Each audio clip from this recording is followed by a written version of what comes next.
آج آپ کو ایک ایسے شخص کی زندگی کے حالات سناتے ہیں جو سائنس کی خاطر زندہ رہا اور اسی کی خاطر مرا۔ وہ سچ مچ سائنس کا دیوانہ تھا۔ اس نے سائنس کے ایسے اصول بنائے کہ آج تک ہم ان سے فائدہ اٹھا رہے ہیں۔ ہم سب کے لیے اس کی زندگی ایک سبق ہے، کیونکہ وہ ایک ایسے زمانے میں پیدا ہوا تھا جب پڑھنے لکھنے کے لیے آج جیسی آسانیاں اور سہولیات موجود نہیں تھی۔ یہ بہت پرانے دور کی سٹوری ہے۔ روم میں ایک آئی لینڈ ہے، یعنی ایک جزیرہ ہے، اس کا نام سسلی ہے۔ ایک شام وہاں اچھی خاصی چہل پہل تھی، بہت سے لوگ ادھر ادھر گھوم رہے تھے، کچھ لوگ تو ہوٹلوں میں کھا پی رہے تھے۔ وہاں پہ ایک عجیب و غریب واقعہ ہوا۔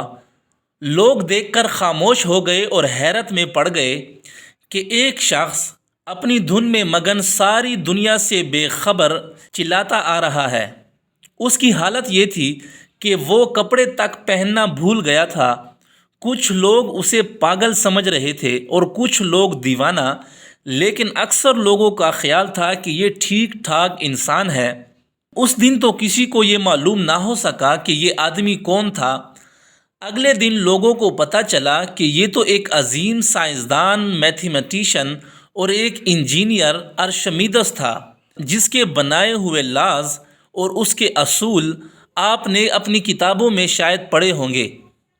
سائنس کی ہسٹری میں اس کا نام ہمیشہ رہے گا، کیونکہ اس نے اپنی محنت سے سائنس کے ایسے کارنامے انجام دیے کہ وہ آج تک لوگ نہیں بھولے۔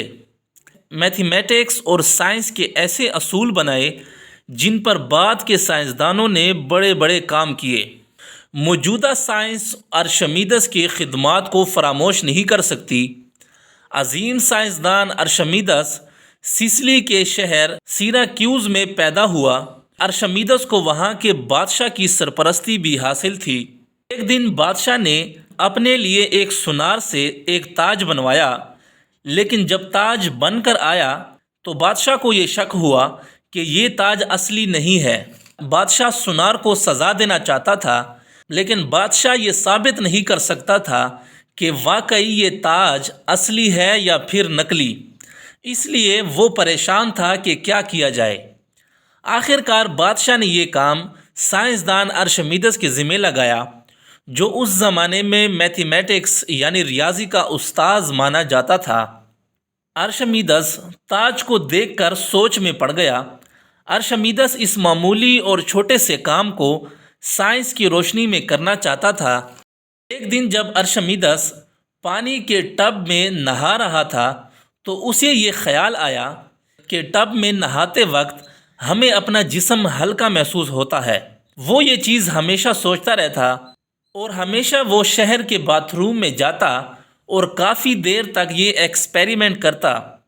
ایک دن اچانک پتہ نہیں ارشمیدس کو کیا ہو گیا کہ وہ فوراً پانی کے ٹب سے باہر کود پڑا اور غسل خانے سے باہر نکل آیا اور زور زور سے چلاتا ہوا یہ کہنے لگا کہ میں نے معلوم کر لیا، مجھے معلوم ہو گیا، اور بغیر کپڑوں کے بازار میں شور مچاتا رہا۔ آخر کار اس نے یہ معلوم کر ہی لیا تھا کہ تاج اصلی ہے یا پھر نقلی، اور اس میں کتنا سونا ہے اور کتنی ملاوٹ۔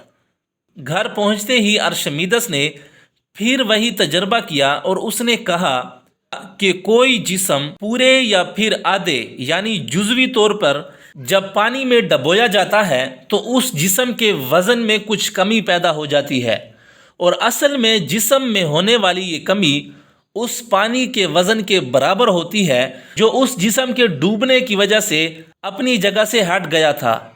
اس تجربے کی بنیاد پہ ارشمیدس نے بادشاہ کو بتایا کہ تاج میں کتنا سونا ہے اور کتنی ملاوٹ۔ اب بھی ارشمیدس کا یہ اصول اسی طرح سے چلا آ رہا ہے۔ ارشمیدس کو شروع ہی سے انجینئرنگ سے دلچسپی تھی۔ ارشمیدس نے ایگریکلچر اور پانی کے لیے بہت سی مشینیں ایجاد کی۔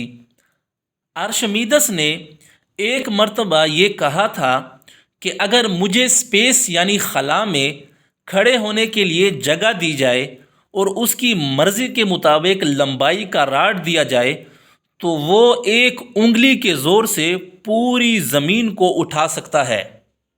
اس وقت یہ کام تو وہ نہ کر سکا، مگر آج کے دور میں جب ہم نے میتھمیٹکس کے ذریعے اس بات کو جانچا تو یہ بات بالکل درست تھی۔ تو یہ تھے عظیم سائنسدان ارشمیدس۔ دوستو، اگر آپ کو یہ ویڈیو اچھی لگی تو اس ویڈیو کو لائک کریں، دوستوں کے ساتھ شیئر کریں، ہمارے چینل کو سبسکرائب کریں۔ شکریہ۔